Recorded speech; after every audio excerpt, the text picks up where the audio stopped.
Many of you know my alma mater, General Theological Seminary, is located in New York City. And when Christy and I got there in the fall of 2009, this was the first time either one of us had really spent any time in New York City outside of field trips when we were younger. So we took it upon ourselves for the first weekend there to do some touristy sightseeing, particularly go to some of the famous stores. We wound up in Times Square. Of course, I had to go see the Apple Store on Fifth Ave in the Glass Cube. We went to Toys R Us, but we went to FAO Schwarz, which I had been to as a child back when it was up on the Upper East Side, but now down in Times Square. And it's no longer there now. They closed it. But in the basement, there was this little side room off to the side. As you know, FAO Schwarz has their sections. And it was a build-your-own Muppet studio. And I remember thinking that just seemed like the coolest thing I've ever seen. It's like Build-A-Bear, but instead, when you leave, you get your own little Muppet. And this was before seminary even started, and I said to Christy, I said, when I graduate, I need a priest Muppet. Because I know that as a young priest, I'm probably going to be doing children's chapel for the next foreseeable future, just because of my age, and I'm going to need a shtick.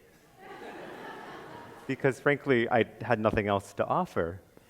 And so 3 years go by, and sure enough, I said, it's time, we have to go to FAO Schwarz. And so we go, and I meticulously build this Muppet. I was very careful, and it had to look like me. And I'm kind of Muppety already. So it wasn't hard. And then my wonderful mother-in-law made him clericals, and so I created Father Chappie, right? And I don't know. I know some of our preschool kids have seen, but hey guys, hi.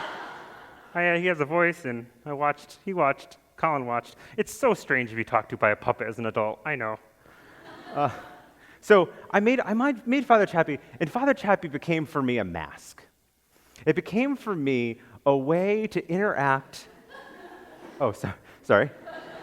I know. It came for me a way to interact with preschool and younger kids without the fear of anything else. Because as long as Father Chappie's here, I had nothing else to worry about. I could just be Father Chappie. And I know there's even a few of you guys here who went to CHT preschool and knew Father Chappie. And what was so exciting about being, yeah, you went. It was so exciting about having Father Chappie. I'm going to put Father Chappie down for a minute. Father Chappie was kind of elevated to rock star status. And I became Father Chappie. And I had a life of excess until I... and I became Father. And so I go by, and it was the most incredible ego boost. But what I was able to do behind the mask of Father Chappie is to love in a way that you do when you're not worried about judgment or anything else. It's kind of funny what we're able to do behind masks. I mean, we all have them too, right? We all have our titles. Some of your titles are General Executive of Finance. I know one thing when I go to New Hampshire, it's going to be strange. I'm in finance is the most vague, by the way. I feel like I'm in God. Or it's executive, or maybe your title is mother or father or grandmother, but we all have them, and sometimes we kind of hide behind them because these titles become our masks that allow us to interact with those who we interact with. They give us that extra boost because like Father Chappie's done for me, it gives us that confidence to go into a room to be the person we need to be at any given time. I believe when the church is at her best, the church is specifically countercultural. When the world is rattling its sabers for war, the church at its best is calling for peace. When the world or the news or the media is calling for justice or revenge, the church at its best reminds the world of grace. When we are bombarded with images of greed and money and excess, the church at its best does a job to remind us of humility. When I was in seminary, I was involved in a preaching lab, and my closest 6 colleagues and I, we all finagled it that we'd wind up in the same preaching lab, and we critiqued each other so harshly because we kind of liked it. And what happened was there was sort of a one-upmanship over who could preach almost the most heavy-handed social justice sermon. And I warn you, seminary is no different than any other grad school program that everyone there really truly thinks they know everything. And upon exiting seminary, it didn't take long when I was in my first cure in Rye to preach one of those social justice sermons that just kind of fell on blank ears. Because there was a sense from the congregation, first, they didn't know me. They're like, who's this guy? Second, and I came to find out, in Rye, in Westchester County, in Fairfield County as well, and all over, the message really didn't need to be said. The people there in that church, and just like here in Westport, were incredibly active in ministry in and outside the church. Your wallets were open, and you were giving, and you were kind, and sure, there was a need for social justice, but it just didn't work. And so I had to go back to the drawing board and think, where in something like Westchester or Fairfield County, what is countercultural? When we kind of have everything we need, and when we're already kind of countercultural as it is, what's left? The last 2 years in Westport, I have seen what it means to live in Westport. And I've gotten it the most in talking to people about what it's going to be like to live in New Hampshire. I've gotten this a lot. Oh, you're going to love it up there. The change it's just a different pace. And then the really one, the strange one is, you're going to fit in well, which I still don't know what that means. Thank you. But what became clear is that everyone living here, there's this pressure in Westport and Fairfield County, a pressure to be.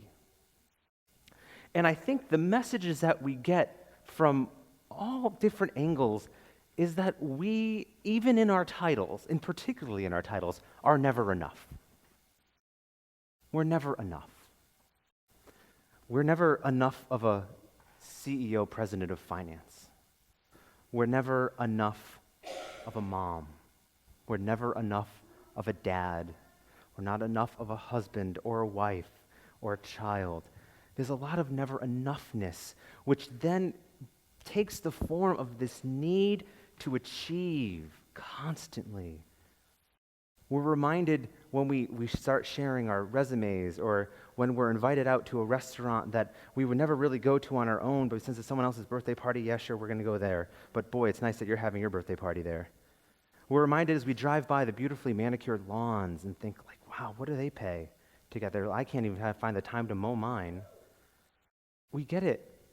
And so I wonder if the way that the church has to become most countercultural in Fairfield County and in Westport is just to serve as a reminder, just 1 hour every week, that you are enough. That to God, you are enough. Because your title is child of God. Everything else is a mask. You're not going to get it from your children. Oh, you're not going to get it from your children. You're not going to get it from your boss.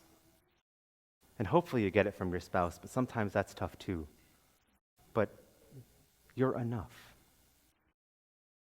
I want you to take a moment in this space and in your own spiritual imagination, try on that mantle of enough.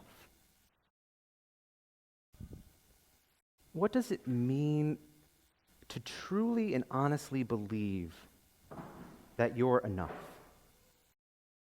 That everything else is off to the side, and who you are in this space right now is everything you need to be. What does that look like? More so, how would we act if we always knew we were enough? There's radical hospitality being preached today in the scriptures. Could we achieve that level of hospitality if we weren't worried about what others thought of us, or our income bracket, or our job title, or how we performed as a parent? Could we be the people who are truly called enough? One final story. Mere hours after the email went out that this would be my last Sunday, I ran into a parishioner at Starbucks, and she gave me a big hug. She said, "I'm so sorry to read the news. What's wrong with us?" And this was just in light of both clergy announcing they'd be leaving just at the same time. And it broke my heart. But it didn't surprise me. Because I feel like in a place where you're constantly getting that image of you're not enough, when you get the bad news, it's the natural reaction. What did I do wrong? What did we do wrong? Let this space be a reminder each and every week so you can refuel that you are enough. We have things to work on. We all do.